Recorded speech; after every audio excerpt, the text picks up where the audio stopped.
lay teny tonga olombelona kanonina tamintsika.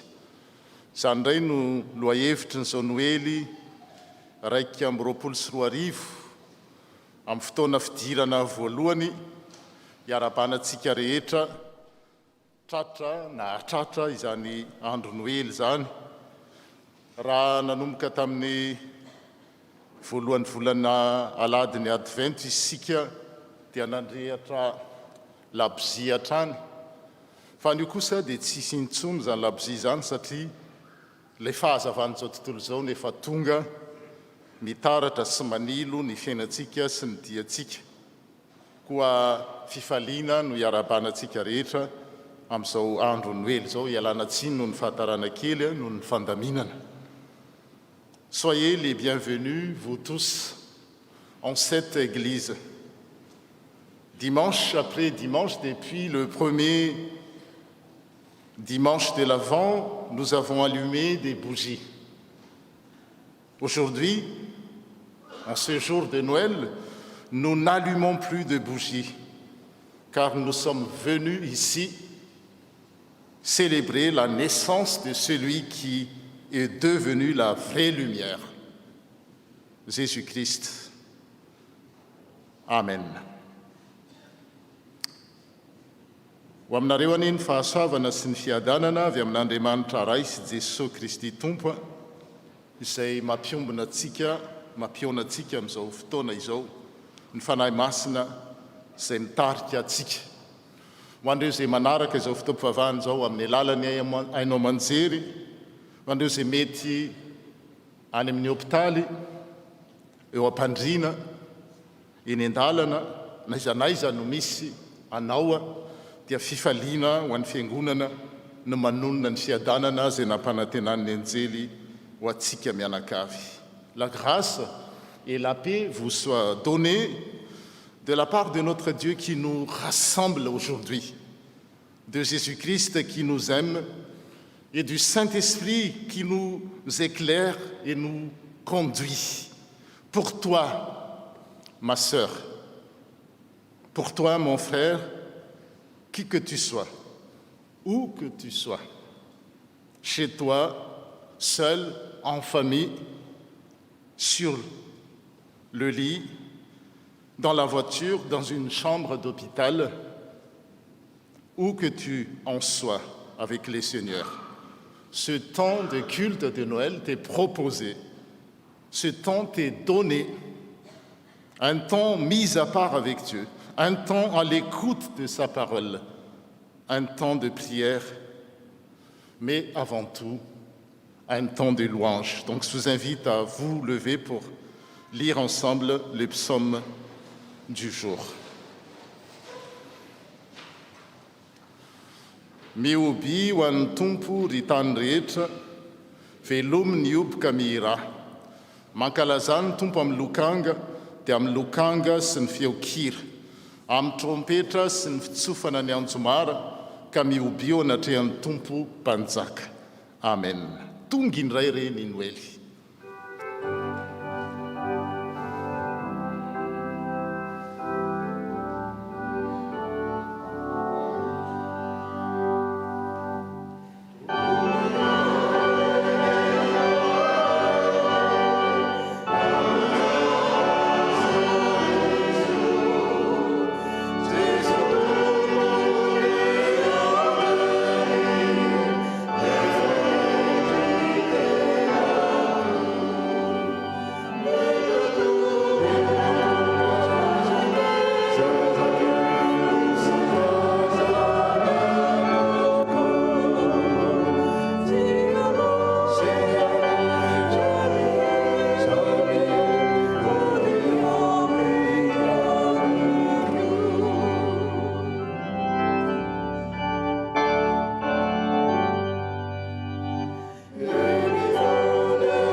ndera sy mankalaza anao zay ry tompo satria afaka mankalaza tokoa ny noely amin'izao vanim-potoana na manginao ny olombelona mba hanafaka azy ao amin'ny fatotra maro isan-karazany. Ianao malala mihoatra noho izay, inona no zavatra mbola mamatotra anay? Teraka tamin'ny fomba tsy takatry ny sain'olombelona ianao mba hanilo ny fiainany sy hanazava izany zay rakotry ny aispito.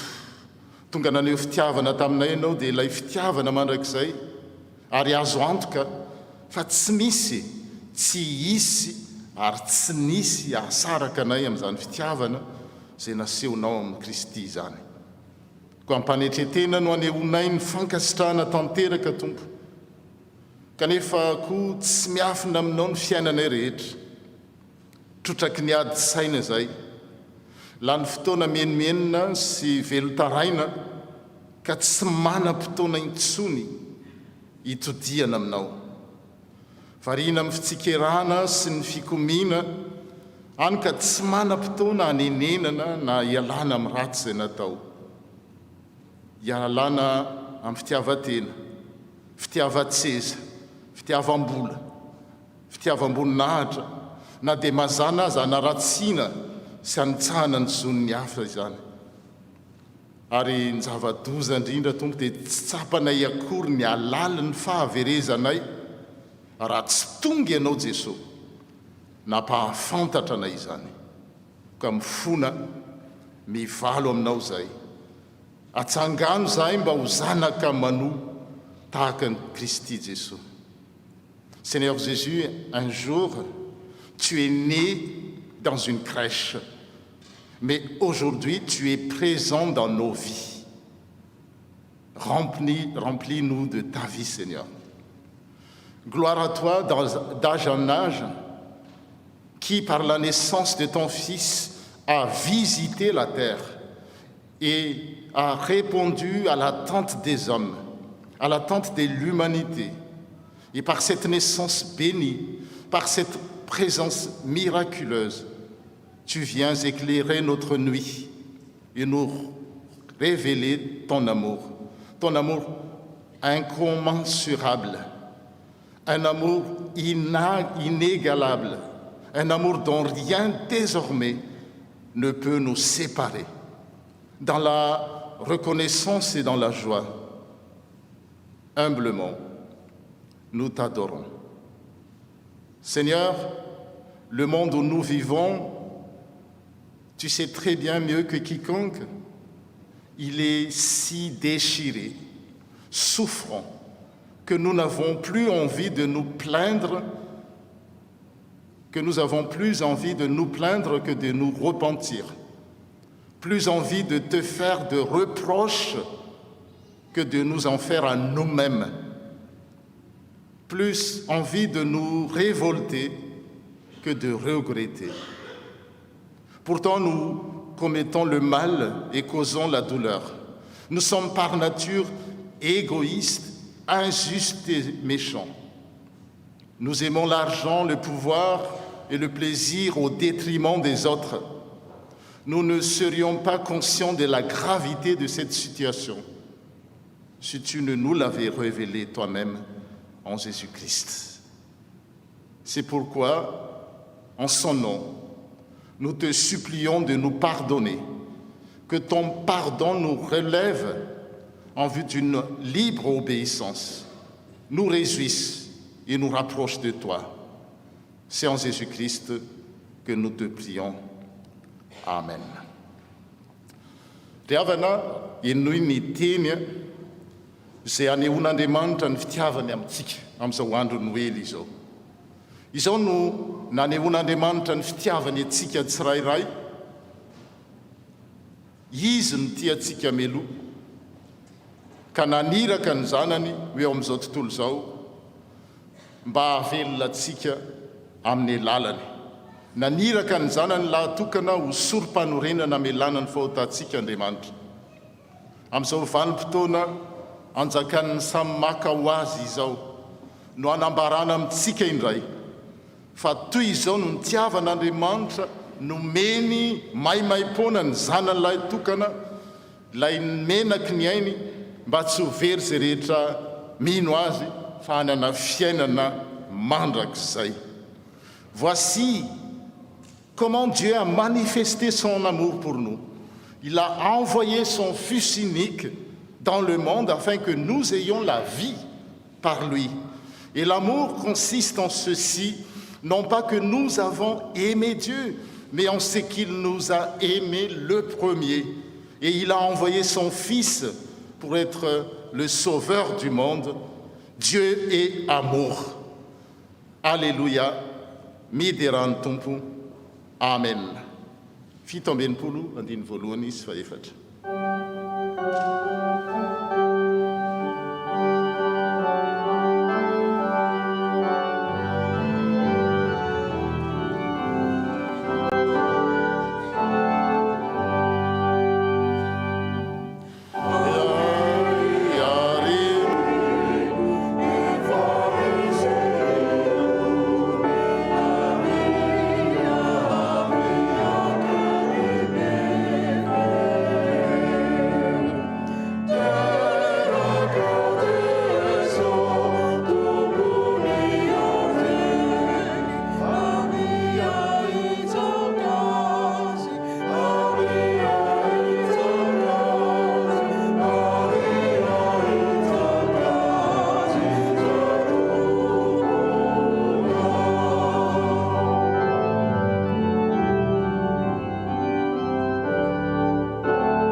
Indra ho an'Andriamanitra.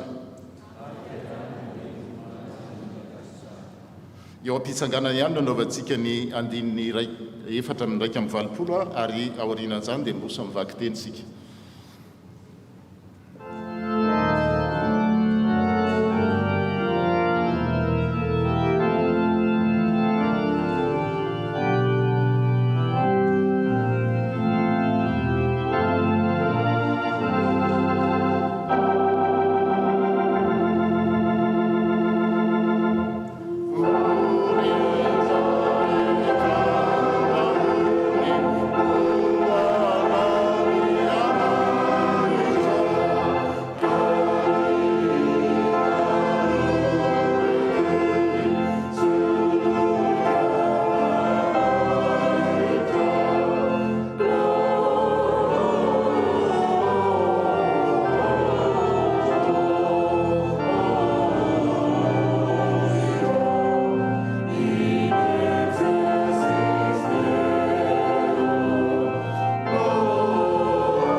Moriary vavaka isika Tompo, lehibe tokoa ny fitiavanao fa tratra izao andro noely izao ny vahoakanao. Eny, ny fahasoavanao no mahatonga anay ho tratra izao fotoana izao ary ankehitriny izay dia mbola mainao tombonandro koa ahafahanay mihaino ny hafatra sy ny teninao. Koa irotsaka ao anatinay tsirairay avy izany teny izany, mametraka ny tenanay, mametraka ny aiay sy ny loto rehetra eo am-pelantananao Tompo, eo anatrehanao, ampanginy izay rehetra zay avy aminao ka ny teninao irery ihany no ilatsaka ao anatinay. mangataka aminao zay mangataka ny fanahy masinao irosoko anatina tsiray avy hitarika ireo mpiandraikitra voatendrinao amaky izany teny izany dia aminarinao Jesosy no zay mivavaka izany. Amen.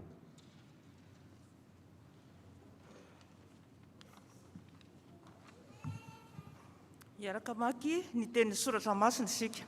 Izany dia hita ao amin'ny bokiny Isaia mpaminany toko 2:20. Isaia 52 matomboka amin'ny dininy 7 ka hatramin'ny 12. Rehefa hita dia vakiana amin'ny anaran'ny Tompo. Akory ny hatsaran'ny tongotry ry mitondra tenin'ny soa mahafaly ery atendrim-bohitra sady mitory fiadanana, dia izay mitondra teny soa mahafaly sady mitory famonjena, eny izay manao amin'ny zona hoe mpanjaka Andriamanitra ao. Injany ny feom-pitilinao, manandratra ny feony izy ka miara-mioby, fa ho faly izy mahita mifanatry maso ny odian'i Jehova ho an'ny Ziona. Velomy ny oby ry fitoeran-drava any Jerosalema, fa Jehova efa nampionina ny olony sady efa nanavitra ny Jerosalema.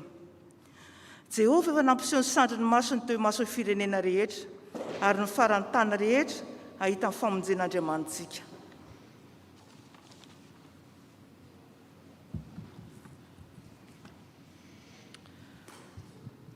Nous poursuivons la lecture dans Hébreux, chapitre 1, du verset 1 à 6. Autrefois, Dieu a parlé à nos ancêtres à maintes reprises et de plusieurs manières par les prophètes. Mais maintenant, à la fin des temps, il nous a parlé par son Fils. C'est par lui que Dieu a créé l'univers, et c'est à lui qu'il a destiné la propriété de toutes choses. Le Fils reflète la splendeur de la gloire divine. Il est la représentation exacte de ce que Dieu est. Il soutient l'univers par sa parole puissante. Après avoir purifié les êtres humains de leurs péchés, il s'est assis dans les cieux à la droite de Dieu, la puissance suprême. Le Fils est devenu d'autant supérieur aux anges que Dieu lui a accordé un titre qui surpasse le leur. En effet, Dieu n'a jamais dit à l'un de ses anges, « C'est toi qui es mon Fils, à partir d'aujourd'hui, je suis ton Père. » Et il n'a jamais dit à propos d'un ange, « Je serai un Père pour lui et il sera un Fils pour moi. » Mais au moment où Dieu allait envoyer son Fils premier-né dans le monde, il a dit, « Tous les anges de Dieu doivent l'adorer. »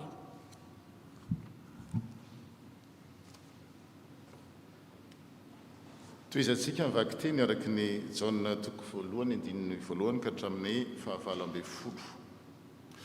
Tamin'ny voalohany fony nahary izao tontolo izao Andriamanitra dia efa nisy ilay teny.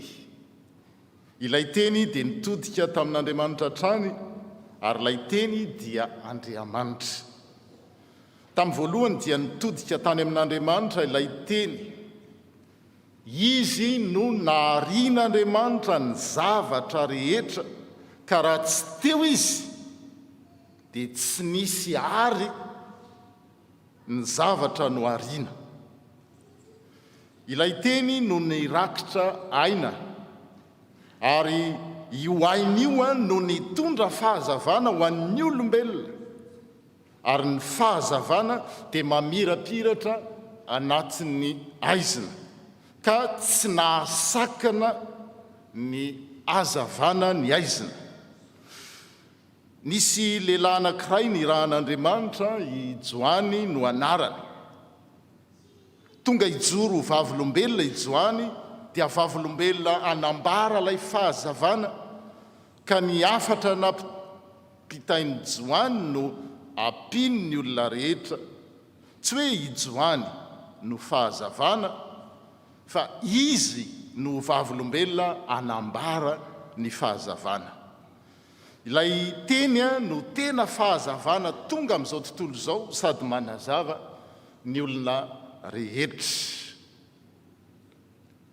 Tsy hoe i Jaona no fahazavana, fa izy no tena fahazavana ilay teny. Teo amin'izao tontolo izao ilay teny ary izy no nahariana izao tontolo izao, nefa izao tontolo izao dia tsy nahalala azy. Tonga teo amin'ny taniny izy fa tsy noraisy ny mpiray firenena aminy. Kanefa izay rehetra nandray azy ary nino azy dia nomeny fahefana ho tonga zanak'Andriamanitra. Izy ireo dia nateraka tsy araky ny fomban'olombelona miakina amin'ny sitrapon-dehilahy fa araky ny fomban'Andriamanitra. Ilay teny dia tonga olombelona ka niara-nonina taminay, feno fahasoavana sy fahamarinana izy ary hitanay ny voninahiny. Dia voninahitra avy amin'ny ray ho an'ny zanaka lay tokana, fa olombelona manambara izy ary manambara azy Joany ka ny antso mafy hoe izy no ilay voalazako hoe ilay tamy ao aoriako dia lehibe noho izao satria efa nisy talohako. Feno are-pahasoavana lay teny ka nandraisantsika rehetra fahasoavana tovozy tsy ritra, satria ny lalàna dia nomen'Andriamanitra tamin'ny alalan'i Mosesy, fa ny fahasoavana sy ny fahamarinana kosa dia tonga amin'ny alalan'i Jesosy Kristy. Tsy nisy nahita n'Andriamanitra na oviana fa ny zanaka lay tokana izay Andriamanitra sy miombona tanteraka amin'ny ray no efa nanambara azy. Isaorana ny Andriamanitra noho ny filazantsara izay nivakiana araka ny dikan-teny iombonana.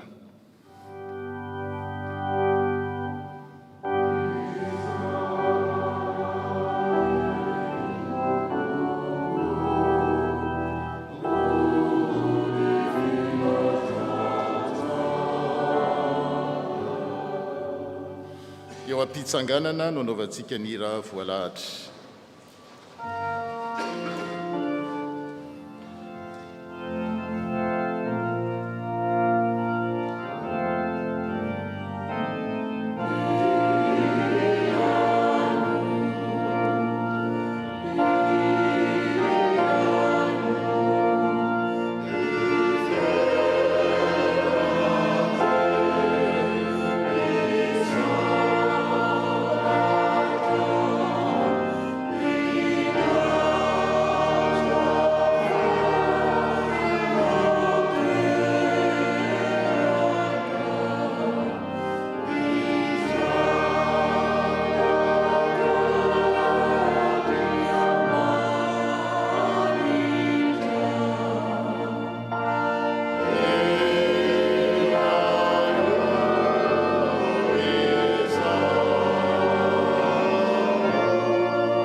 Vavaka isika. Tompo mahatoky tokoa izay fa ianao no te hiresaka aminay amin'izao andro Noely izao. Koa mitenena Tompo araka ny fombanao. Amen. Petraka isika. Manamafy hatrany ny fiarabanana hatratra n'izao andro Noely izao izay ny fiangonana kristianina amin'ny ankapobeny dia mankalaza izany satria tonga olombelona Andriamanitra. Ary tsy hoe tonga olombelona fotsiny izy fa te hiara-monina mandrakizay amin'ny olombelona. Zay no azo amintinana ny loha hevitra ny amin'ity fitaom-pivavahana maraina ity. Tsy tena mitovy tanteraka ny fitaom-pivavahana amin'ny 6 sy ny amin'ny 1 raha tsy zany dia mona aminaintsika, nefa izy rehetra dia misy ifandraisany. Dia ny amin'ny Andriamanitra izay namangy ny olombelona, na Andriamanitra mamaly. Tany aloha tanytsika dia nisy lohahevitra toriteny hoe la revanche de Dieu. Zany hoe Dieu il ne venge pas contre quelqu'un, fa il prend la revanche sur le mal. Ary ny andro Noely dia izay famalian'Andriamanitra zay, ahoana moa hoe Dieu prend sa revanche. Ahoana moa zany hoe Andriamanitra mamaly zany ary tsy olona ny valiny fa le fisehon-javatra. Dia ny ho tsaroantsika ny zavatra niseho tamin'ny tantara amin'ny Genesisy 1:2-3 raha niodina tamin'Andriamanitra ny zanak'olombelona voalohany Adama sy Eva. Andriamanitra ny teny hoe azo nareo hohanina avokoa ny azo rehetra eo afovoan'ny tsara. Vous pouvez manger tout. En fait, c'était un commandement positif. Il n'y a pas d'interdiction. Il faut tout manger sauf un, et qui marque les limites que Dieu a posées pour l'humanité. Hoe azo nareo hohanina avokoa reo rehetrarehetra reo, afa-tsy le azo anankiray eo afovoan'ny sa ihany izay manamarika fa raha mihinana an'io nareo dia ho faty. Dia hitantsika ny olombelona voalohany antsoina hoe Adama sy Eva, Adama moa hoe olona ny dikany, dia naporosian'ny Satana sous l'instigation du diable et de Satan. Non, tsy ho faty tsy akory ianareo, mialina anareo Andriamanitra, tsy tianareo hitovy aminy satria amin'ny fotoana izay hinananareo an'io, le jour où vous allez manger ce fruit, vous allez être comme Dieu. Vaona ianao an'izay Adama sy Eva hoe te hitovy amin'Andriamanitra, inona ny tsara indrindra ohatran'izany, satria ny maha-Andriamanitra an'Andriamanitra dia izy manana lalàna ho an'ny tenany, autonomie. Zay mantsy Andriamanitra tsy didinizaniza izy, tsy bakionizaniza, fa mahafantatra ny zavatra ataony saingy izy Andriamanitra dia manao izay fahalalahany sy fahafahany izay amin'ny tsara. I Adama sy Eva nahenao zany dokam-barotra, c'était une publicité, mais mensongère, vous serez comme Dieu. Dia le izy olombelona napetrak'Andriamanitra teo amin'ny toerana izay tsara araky ny endrik'Andriamanitra, te hiakatra, te hitovy, il voulait être égal, même plus de Dieu. Kanjo fantarareo fa fitaka nataony Satana zany, fa tamin'ny fotoana izay nanany azy dia maty tokoa i Adama sy Eva. Ary tsy maintsy maty izy, heureusement koa ary izay na nisorana ny azonaina teo ampovoan'ny satria izay manambara fa raha velona mandrakizay ho anatin'ny fahoriana ny olombelona dia zava-doza izany. Etrety hoe raha marary nify ianao, rehefa narary nify marary be, izay ny tonga ato an-tsaiko, dia marary nify foana ianao mandrakizay. Fa ny planin'Andriamanitra dia hoe mahasoa an'ireto olombelona reto no roahana ao amin'ilay saedena izay manambara symbole de la communion avec Dieu. Tsy afaka hifanerasera intsony, hiara-monina intsony Andriamanitra sy ny olombelona, satria Andriamanitra masina, ny olombelona mpanota, tsy afaka hiara hitoetra. Ahoana moa no hanazavana an'izany satria tsy azontsika. Eo amin'ny fianarana ataontsika katekimena na tamin'ny fiofanana rehetrarehetra dia Andriamanitra masina tsy afaka mifanerasera amin'ny olona mpanota. Dia izao no heviny. Tsy afaka hiara honina intsony ny olombelona sy Andriamanitra, tsy araka afaka hitoetra intsony satria raha Andriamanitra miteny hoe aza manao anitsy dia Adama sy Eva anao ny fanohatra amin'izay. Raha i Adama hiteny hoe zao no ataoko, Eva kosa anao no mifanipaka amin'izay. Dia maheritrereto hoe fiarahamonina manahoana moa zany, miteny ny anankiray hafa ny ataon'ny ray, manao ny anankiray hafa no tsy ataon'ny ray. Dia il était salutaire que Dieu a renvoyé l'humanité, Adam et Ève, pour que ce mal soit coupé. Dia norohan'Andriamanitra i Adama sy Eva, fa nefa kosa nampanantena izy fa ndray androany dia anamboatra izay tantara izay. Dieu va changer l'histoire, il va prendre la revanche. ary ny projet an'andriamanitra ny fanirian'andriamanitra hatramin'ny voalohany dia zao ny amitrana izay fihavanana izay indray ny ara-monina amin'ny olombelona indray tahaka ny tany amin'ny voalohany ary tsaratsara noho ny voalohany aza ny fifandraisana izay tiany atao ary izay ny tenenina teo hoe mamaly andriamanitra Dieu prend sa revanche raha ohatra ka i Adama sy Eva te hitovy amin'andriamanitra dia andriamanitra kosa nanao no mifanohatra amin'izany il a pris le chemin inverse si Adam et Ève voulaient être égal de Dieu Dieu lui il est Dieu il est devenu homme en Jésus-Christ zareo le chemin inverse le olombelona te hitovy amin'andriamanitra fa andriamanitra indray kosa tonga olombelona mba amitrana izay fihavanana rava izay ary ny vaky teny izay miompanany loha hevitra an'io dia hoe lay teny izay efa nisy hatr'izay arak'izay nyvakiana tamintsika teo dia tonga olombelona zany hoe Jesosy Kristy ary miara-nonina tamin'ny olombelona izy ny teny grika teny fototra izay ilazanan'le hoe miara-monina eto dia hoe nonina anday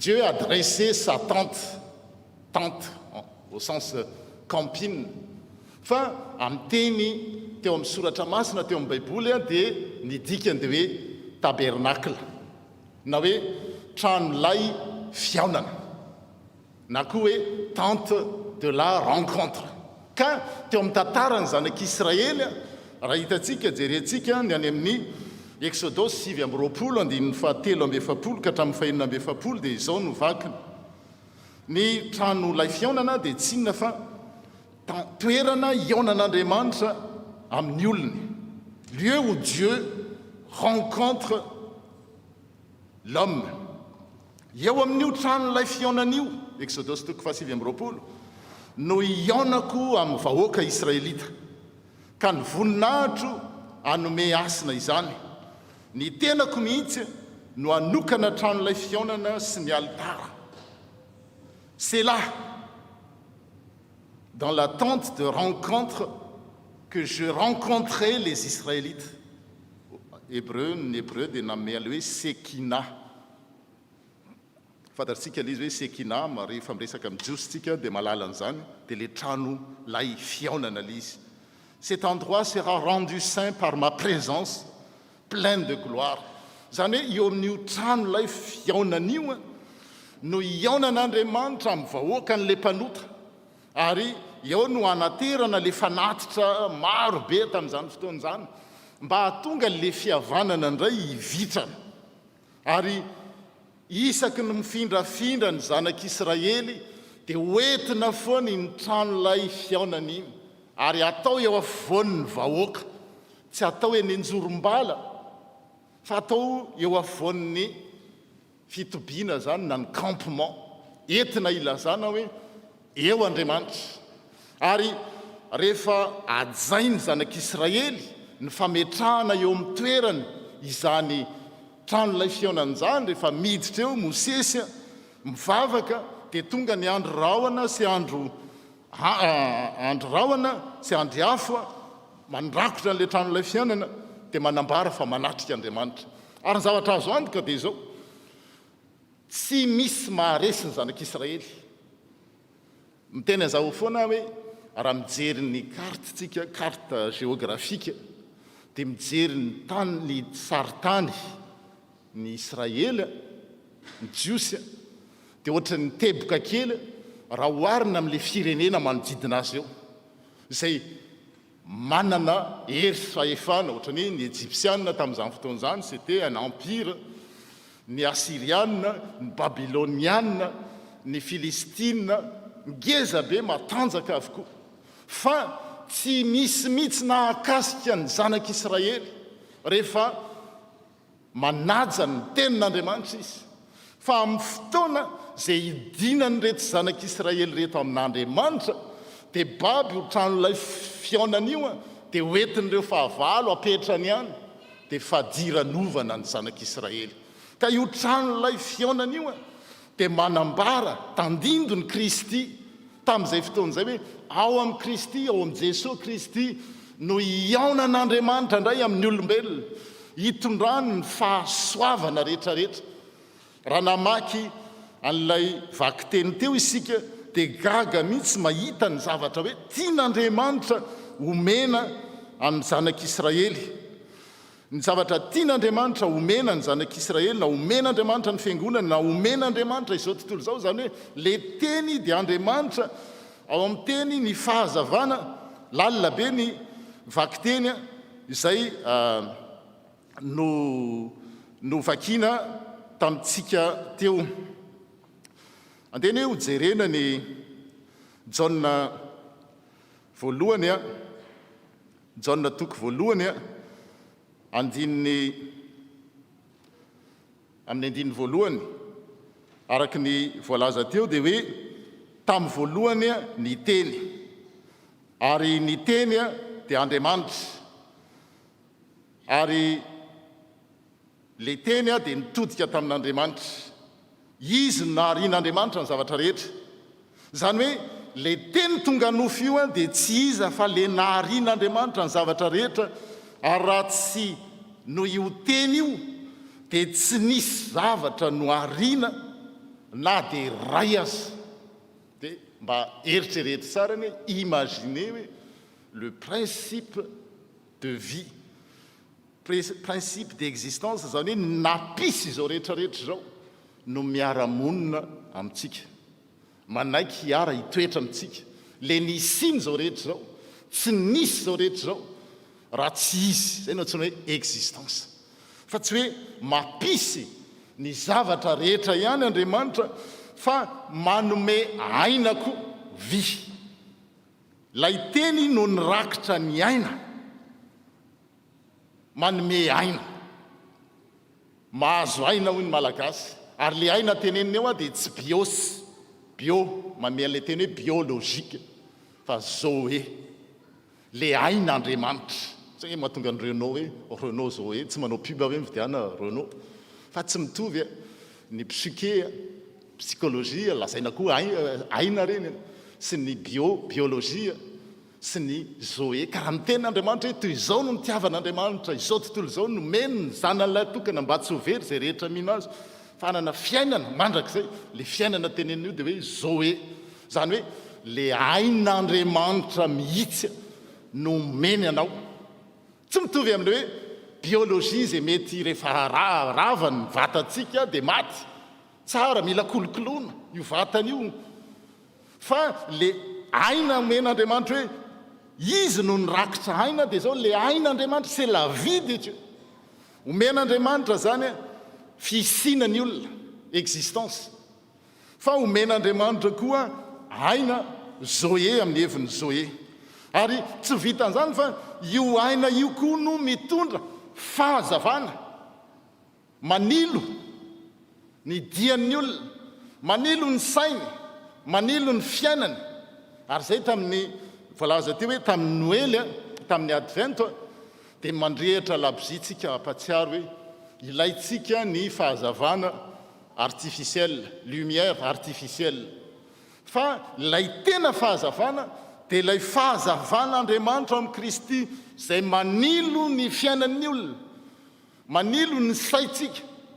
Asina rehefa maheno hoe maizi-tsaina, fa na inona atao rehefa maizi-tsaina ny olona ray dia izao na omenao zavatra tsara ary izy dia ratsy neritreretiny an'iny. Dia mila n'io fahazavana avy amin'ny lay teny io ny olombelona, vao mahatonga ny olona afaka tsy hifanitsaka intsony. Satria raha miteny ny soratra masina hoe rakotry ny aiziny izao tontolo izao, dia tsy hoe fahazavana amin'ny heviny électricité no lazaina amin'izay, fa le fahazavan'ny saina, fahazavan'ny fijeriny, fahazavan'ny lalany, tsy mifanitsakitsaka eto sy eroa. Zay zany no hoentin'ilay teny amintsika, ary miara-monina amintsika izy isan'andro, tsy misy intsony segondra iray ka hoe tsy ao amin'ny fiainan'ny kristianina Andriamanitra. Ary zay ny teniny raha niala tetỳ tany Jesosy, ny teny tamin'ny mpianany hoe indro aho momba nareo mandrakariva ambara-pahatonga ny fahataperany zao tontolo zao.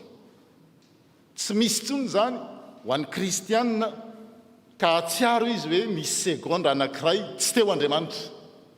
Eo foana Andriamanitra, na manjombona ny fiainana, na mandalo fisedrana izy. Maro amin'ny vanim-potoana zao no mamoy ava-malala, maro amin'izao no miady amin'ny aretina, maro amin'izao no miady amin'ny tsy fisina, miady amin'ny fahoriana maro isan-karazany, tsy fananana taratasy, misy marary amin'ny hôpitaly, misy eo am-pandriana tsy metsika, misy olona tsy mifankaty fa mifampialina, mifanenjika, mifanaratsy, endrika amaizinana daholo zany zavatra zany. Fa ny vaovao mahafaly hoentin'ny Noely dia ny fahatongavan'ilay nisy-piainana, le fahatongavan'ilay fahazavana izay manazava ny fiainan'ny olona ka anjarantsika no mandray azy.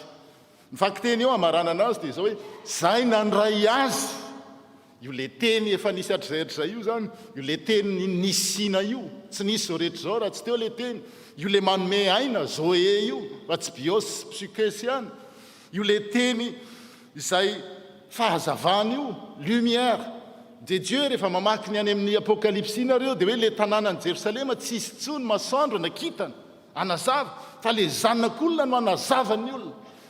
Dia efa omen'Andriamanitra avant-goût amin'izany tsika amin'ny fiainantsika izao. Fa ny amaranana azy dia zao hoe zay rehetra nandray azy, andininy fa 12 dia nomeny hery ho tonga zanak'Andriamanitra. Izy ireo dia nateraka tsy araka ny fomban'olombelona, miakina amin'ny sitrapon-dehilahy sy ny sitrapon-behivavy, amin'ny firaisana lasan'ny vavy zany, fa araka ny fomban'Andriamanitra, zany hoe le fomban'Andriamanitra. Ilay teny dia tonga olombelona ka niara-nonina taminay, feno fahasoavana sy fahamarinana izy ary hitanay ny voninahitr'Andriamanitra. Ndiny ny 9 dia hoe feno are-pahasoavana lay teny, manan-kare-pahasoavana le teny zay monina miaraka amintsika io. Any amin'ny Romanina 9 dia zao no tenin'ny Paoly apôstôly, raha Andriamanitra tsy niaro ny zanany lahatokana fa nomeny antsika maimaim-poana izy, dia ahoana ny tohiny haitsika tsy enjery? Mo tsy homeny antsika miaraka amin'ny kiovany zavatra rehetra. Qui plus, qui peut le moins, peut le plus. Iza tamintsika nangataka tamin'Andriamanitra hoe omeo anay le teny, omeo anay le nisy-piainana, omeo anay le fahazavana. Tsy nangataka sika fa nomen'Andriamanitra zany. Amin'izao vanim-potoana Noely zao dia miandry fanomezantsika, miandry cadeau. Ary ny dikan'ny cadeau amin'ny teny français dia présent, présence. Le plus beau cadeau qu'on peut offrir à quelqu'un, c'est la présence. Eo akaikiny. Ary zay mahatonga fiangonana hoe misy olona vitsy kely rery any dia miaraka eo satria lavitra ny dada tsinena. Zay ny hoe miaona ny fianakaviana, le présent, ne rendre quelqu'un présent. Fa nendrentsika le iPhone tsaiko 13, 14, 15 izao safira. Ino mamay na le mahazo an'izao, fa le présence. Ary zay ny afatra ny Noely. Miaina amin'ny vanim-potoana tsika izao le hoe économie virtuelle, monde virtuel, tout est virtualisé. Je ne sais pas si on se dit ça. Mais Dieu, lui, sa revanche, c'est qu'il s'incarne. Il veut être à présent. Il veut être à côté de nous. Et l'humanité ne fait que se séparer de Dieu. Vivre dans un monde virtuel avec des avatars, ce n'est pas le projet de Dieu. Le projet de Dieu, il est devenu homme en réponse à ce que Adam et Ève ont fait. Ils voulaient être égal à Dieu, mais Dieu, il prend le chemin inverse. Étant Dieu, il est devenu homme et vivre pleinement notre humanité. Tous les jours, il n'y a pas une seconde que le Seigneur soit absent, rassuré de cette promesse de Dieu. Ino ao momba nareo mandrakariva ambara-pahatonga ny fahataperany zao tontolo zao. Amen.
manoloanan'izany tenin'Andriamanitra izany dia ndeha hiara hitsangantsika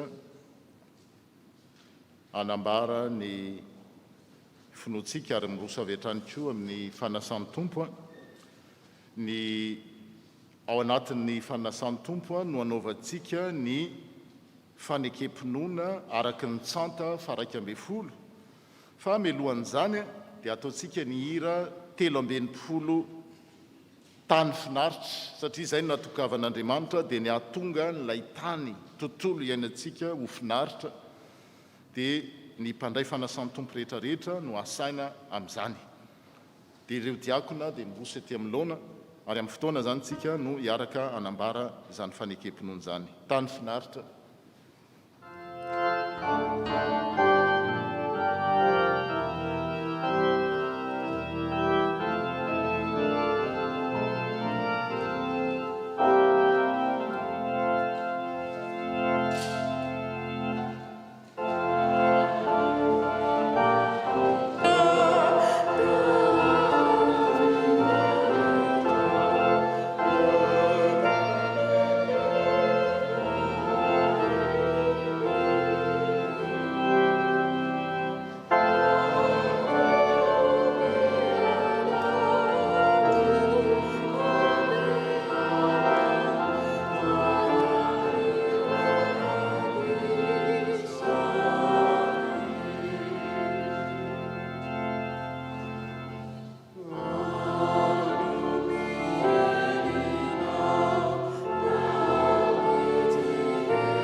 Mivelatra manoloana antsika ny fanasan'ny tompo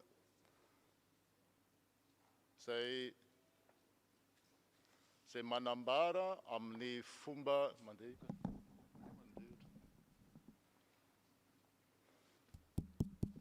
izay manambara amin'ny fomba hita maso ilay fitiavan'Andriamanitra tsy hita maso, ilay fonenany mandrakizay miaraka amintsika koa. Araky ny fanaontsika dia ny langage de signe no ifampiarabantsika hoe ho aminao aneny tompo dia efa haitsika izany manao hoe ho aminao aneny tompo. Amin'ny langage de signe dia izay no fiarabana que la paix du Christ soit avec toi. Que la paix du Christ soit avec vous. Miaraka anambara ny finoantsika risika miaraka amin'ireo anjely araka ny tsata 120. Mideranao izay Andriamanitra manaiky anao ho tompo izay ny tany rehetra dia mitsaoka anao rainy ny mandrakizay. Mideranao ny anjely rehetra ny lanitra sy ny mahery rehetra ao aminy. Mideranao lalandava ny kerobima sy ny serafima manao hoe masina masina Andriamanitra tompony maro, manerana ny lanitra sy ny tany ny fiandrianany voninahitra ao. Mideranao ny apôstôly rehetra, mideranao ny mpaminany rehetra, miteranao ny maritiora rehetra ny fiangonana eran'izao tontolo izao manaiky anao ho ray manam-piandrianana tsy hita fetra sy ny zanakao lahy tokana be voninahitra ary ny fanahy masina mpampionina ny fo ianao ny mpanjaka ny voninahitra ary Jesosy Kristy io ianao ny zanaky ny ray zanany mandrakizay raha nanolo tena monjy ny olona ianao dia tsy ny lavinao ny ateraky ny virjina rehefa nandresy ny herin'ny fahafatesany ianao dia nivahanao ny fanjakany lanitra mba hijira ny mino rehetra mipetraka ao an-tanakavanan'Andriamanitra ianao ao amin'ny voninahitry ny ray mino zahay fa ho avy ianao mpitsaranay isan'andro dia mankalaza anao zahay ary mioby ny anaranao zahay mandrakizay amen koa indreto zay miaraka amin'ireo feon'ny anjely sy ny mpiandry ondry mioby hoe sambasamba zanahary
sambasamba tamin'ny nanirana ny zanakao tonga olombelona ka niara-nonina taminay ankehitriny dia mangataka ny fanahinao masina koa zay mba hiasa aminay mba hatsiarovanay ho tafaray marina tokoa amin'ny tena sy ny rano Jesosy Kristy tomponay eto ampandraisana ny mofo sy ny kapoaka amin'ny lalany sy miaraka aminy ary ao aminy dia ho anao Andriamanitra raitsy to ao amin'ny firaisana amin'ny fanahy masina ny laza sy ny voninahitra ho mandrakizay amen zao dia ho avy ireo diakona izara ny tena sy ny rano Kristy ny mpandray fanasan'ny tompo rehetra dia mijoro ary rehefa avy voazara dia mipetraka dia amin'ny fotoana izay andraisana dia miara-mitsangana avokoa tsika rehetra ny hira voalahatra no ataontsika amin'izany hira fitovelona fitokolo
nahazo avokoa ve isika rehetra tompo.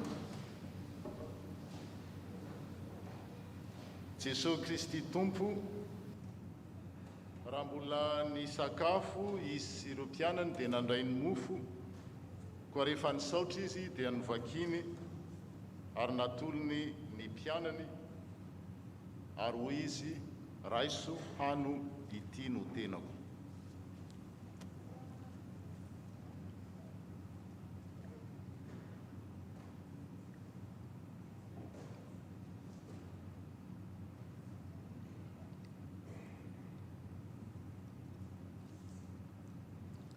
Izao no atao voafahatserovana na oviana no mihinana ianareo.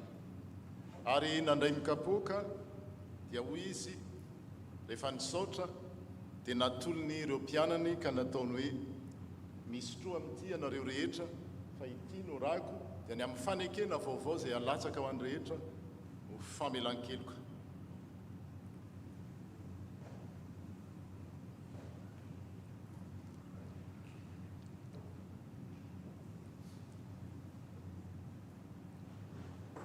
Koa naoviana no misotro ianareo dia manambara ny fahafatesan'i Kristy. Amen. Hoantsika mianakavy izay hoavy nyray latabatra tamin'ny tompo, dia izao no teny fampahirezana amin'izao Noely 2024 izao. Ianareo no fahazavana izao tontolo izao. Tsy azo afenina ny tanàna miorina eny atapo tendrombohitra, ary tsy misy mampirehitra jiro ka mametraka azy eo ambany vata famarana, fa eo ambony fitoeran-jiro no ametrahany azy mba hanazava izay rehetra ao an-trano. Aoka amirapiratra eo amason'ny olona toy izany koa ny fahazavanareo manomboka izao, mba hahitany ny olona, mba hahitany izao tontolo izao ny asa soa ataonareo ka hanomezany voninahitra ilay Andriamanitra rainareo izay any an-danitra, mandehana amin'ny fiadanana, manompony tomba amin'ny fifaliana, manaova Noely sambatra miaraka amin'ny olona akaiky ianao sy ny olon-drehetra. Amen. Ny anatazana ny kapoka sy hanomezana ny rakosorana dia ny hira voalahatra eny 7. Happy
hiteraka zazalahy izy ary ny anarany dia atao hoe Jesosy satria izy no hamonjy ny olony ho afaka amin'ny fahotsany.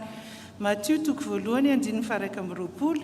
Izany teny soratra masina izany no entina iarabanantsika na hatratra izao Noely 2024 izao. Anjaka ao am-pontsika hatrany anie ny fiadanana avy amin'ny Jesosy Kristy tompontsika.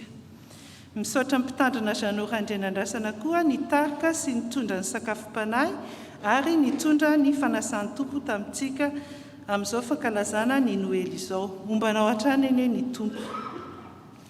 Toy izao indray ny programantsika amin'izao farany taona izao. Ny alahady 24 Desambra, alahady farany taona dia tokana eo ihany koa ho an'ny Association 13e Mada nirakitra amin'io fotoana io. Avy eo tsika dia miditra amin'ny asabotsy voalohan'ny volana Janoary, fotoam-pivavahana fankasitrahana sy fisaorana an'Andriamanitra amin'ny taona vaovao ka manomboka amin'ny 10 sasany ny fotoana. Ny alahady 2 Janoary natokantsika koa hiarabana ireo ray aman-dreny fa 70 taona no miakatra ary isy ny fandraisan'ny fanasan'ny tompo amin'io andro io. Avy eo miditra ny alahady 7 volana Janoary natoka iantsika koa hiarabana ny sy fandraisana ofisialy ireo havantsika vaovao tonga eto amin'ny tafo. Ny fotoam-pivavahana dia manomboka hatrany amin'ny 10 sasany isaky ny alahady. Ny fanajana ireo fepetra momba ny fiarovana amin'ny valanaretina Covid dia mitohy hatrany ny fisoratana anarana, ny fanajana ny carré familial ary ny fitondrana masque. Tsara manamarika fa ny lien anaovana inscription dia afaka jerenareo amin'izay mail efa hitanareo azonareo teo aloha, valable foana iny lien iny. Ny fampitana fotoam-pivavahana amin'ny Facebook sy ny Zoom moa dia mitohy hatrany. Miato kely ny fianarana soratra masina ny amin'ny Zoma farany taona izao ary toy izany koa ny fotoam-pifoazana ny sabotsy voalohan'ny taona fa miverina kosa izany ao avy eo. Ny groupe ASB no diakona miasa mandritra ny volana Janoary izao ary anjarantsika diakona ihany koa manao fanadiovana ny fiangonana amin'ny asabotsy. Vaovao avy amin'ny sampana fifoazana. Ilazana ny fifoazana sy ny zanaky ny fifoazana rehetra fa ny fivorim-be anavaozana amin'ny bureau mpitantana ny sampana sy ny amendement amin'ny règlement intérieur ary ny poste budgétaire dia atao amin'ny alahady 24 Desambra ho avy izao aorian'ny fotoam-pivavahana.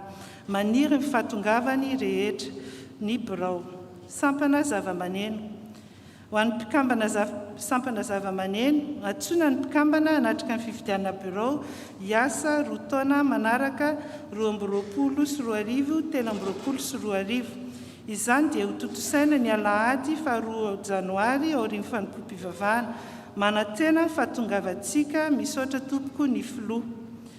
Avy amin'ny sampana SVK, ny fanavaozana amin'ny bureau SVK dia atao ny alahady 7 Janoary izao aorian'ny fotoam-pivavahana alohan'ny ny sampana amafy ny bureau SVK. Filazana manjo. Amin'ny alahelo lehibe no lazana anareo fa namono rainy omaly tamin'ny 13 Desambra any Madagasikara i Riantsoa. Tanora eto amin'ny fiangonantsika izy. Efa lasa any Paris izy namonjy ny havany ary ny fandarana dia alefany amintsika eo ihany. Aoka tsy arambavaka azy hatrany itsika. Filazana fahaterahana. Ampifaliana no ampendrenesana anareo fa teraka tamin'ny omaly 14 Desambra Isahaka Ralimby Manana, zavikeliny Vololona sy Gérard Ralimby Manana. Ny bonne sémence amin'ny teny malagasy amin'ny teny vazaha dia efa afaka jerentsika etsy aoriana ny fivarotana izany ka efa afaka manantona ny responsable accueil etsy aoriana isika izay maniry andray izany. Ny rakitra tamin'ny alahady 7 volana Desambra teo dia 380,80 € ary ny adidy dia voaray tetsy aoriana dia 1250 €. Ny entraide famille Jessica Rakotavony izay namony rainy dia 390 €. Ny ekipa finance moa dia amin'izao efa mifarana ny taona ka raha misy ho an'izay mbola tsy nanao amin'ny adidiny dia afaka manantona azy ireo hatrany. Ny banque alimentaire dia misokatra hatrany ho antsika ho an'ireo izay namantsika na havatsika izay mandalo fahasahiranana dia aza misalasala manantona mpiandraikitra na ihany koa miservira atsy amin'ny salle kate. Ary raisina tanandroa ihany koa ireo izay rehetra izay maniry hanohana izany banque alimentaire izany misaotra tompoko. Ho fandaminana amin'ny firavana rehefa fatatsika moa fa misy ny fidirana faharoa amin'ny 1/20 dia isika dia mivoaka avy aty amin'ny varavarana avy aty, fa ireo olona izay mitondra posety sy ny ray aman-dreny kosa dia afaka mivoaka avy ato amin'ny entrée principale avy aty. Dia izay indray raha vaovao eto amin'ny tafy dia mirary no ely sambatra ho antsika rehetra misaotra tompoko.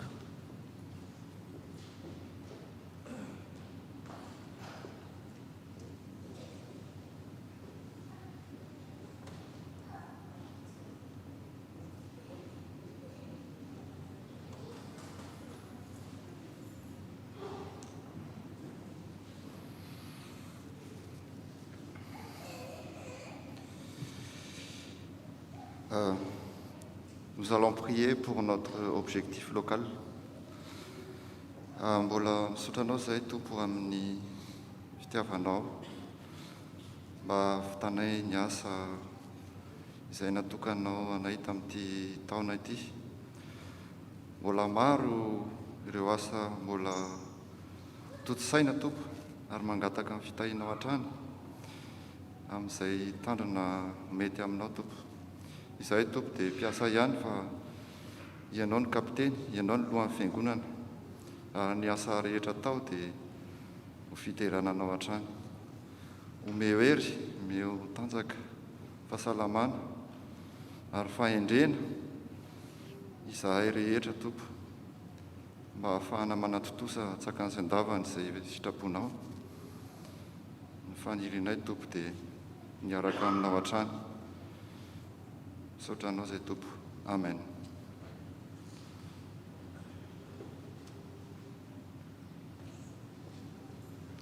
Roso amin'ny rahakifisaorantsika ny raha voalahatra no ataontsika amin'izany 7:70 dia tohizana mandra-pahavitan'ny fanolorana ny rahakifisaorana.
tsangantsika nolotra ny rakitra 5:77.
Peraka ny fiangonana miroso amin'ny vavaka fangatantsika izao satria mamarana ny fotoana dangatahana ny tompon'anjara.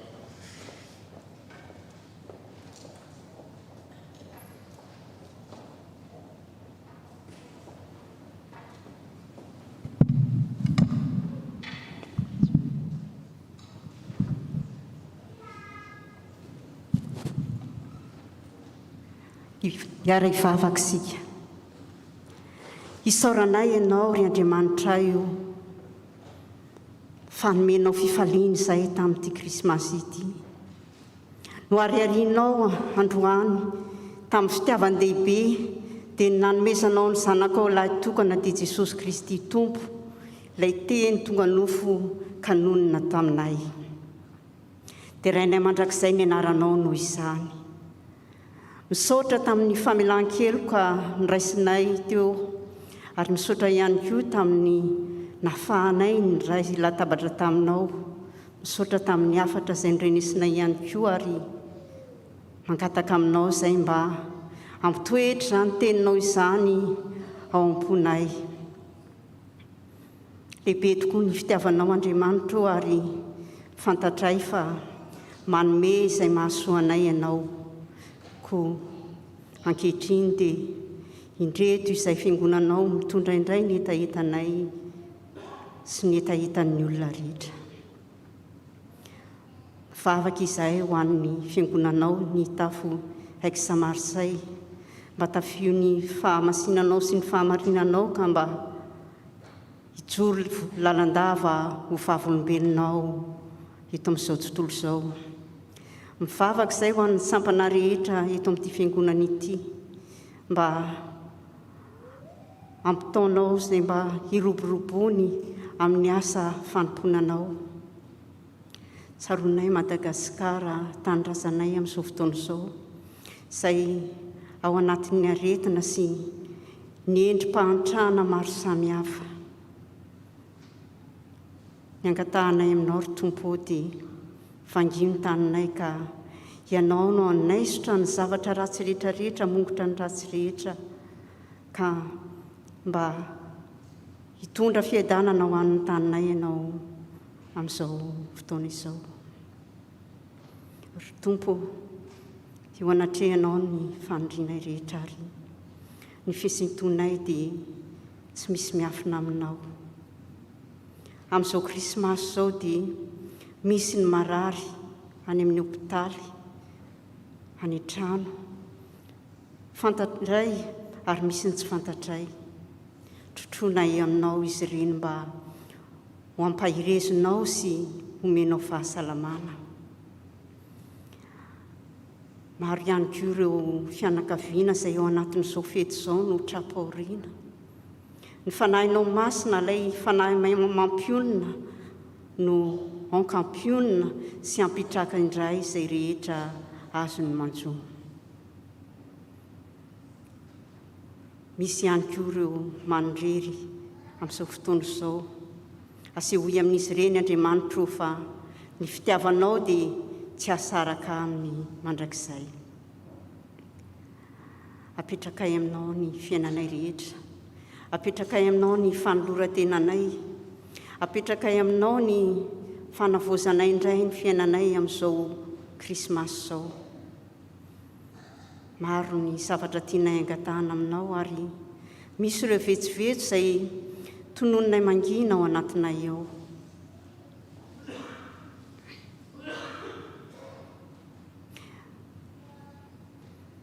Mino izahay fa mihaino sy mamaly ny vavaka ianao.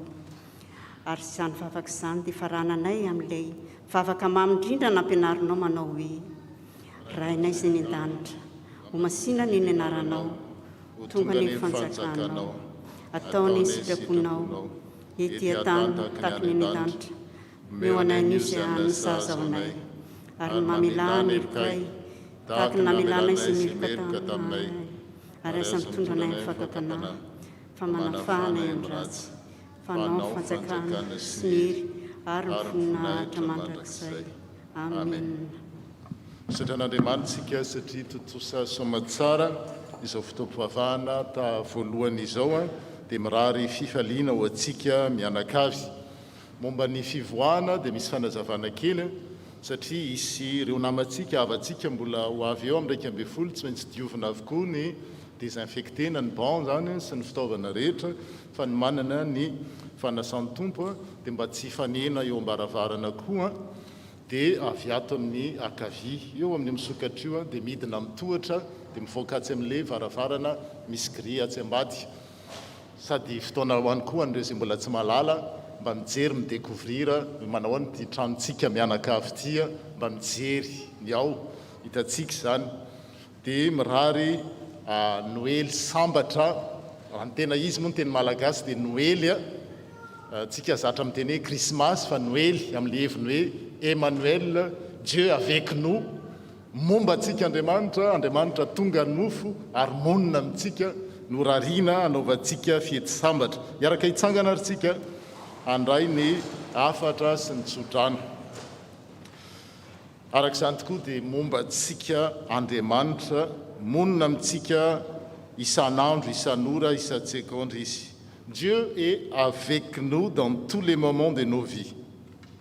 Lorsque les soucis et les peines sont trop lourdes à porter par nous-mêmes, sachons nous décharger de notre fardeau et de notre croix sur lui.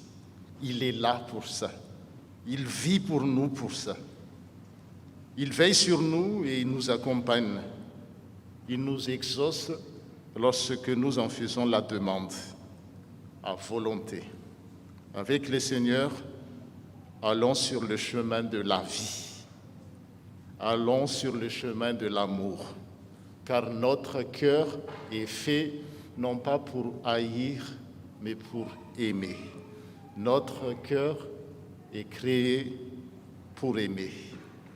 Raisy mitsodrany tononina amin'ny anaran'ny tompo ary ho an'izay mahay miaro anareo mba tsy ho tafitoina, mahay mampijoro anareo tsy misy tsiny eo anoloan'ny voninahiny amin'ny firaviravona ho an'Andriamanitra tokana mpamonjy antsika amin'ny alalan'i Jesosy Kristy tompontsika ny voninahitra sy ny fahalebiazana, ny fanjakana sy ny fahefana hatramin'ny taloha indrindra ka ho mandrakizay. Amen.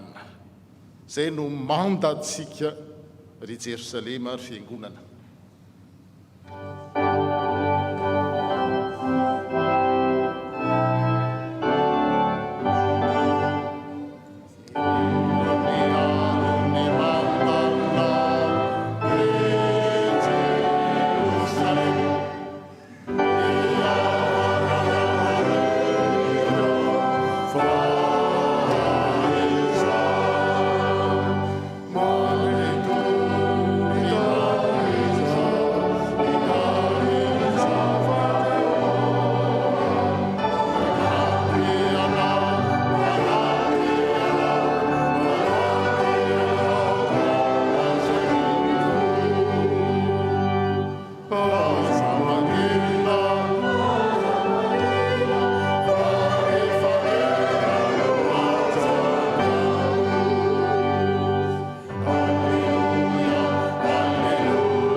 voninahitra ho an'andriamanitra ray sy zanakary fanahy masina izay hatramin'ny taloha indrindra ka ho mandrakizay mandrakizay mandehana amin'ny fiadanana ka manompo ny tompo isaorana ny andriamanitra joyeux Noël à toutes et à tous.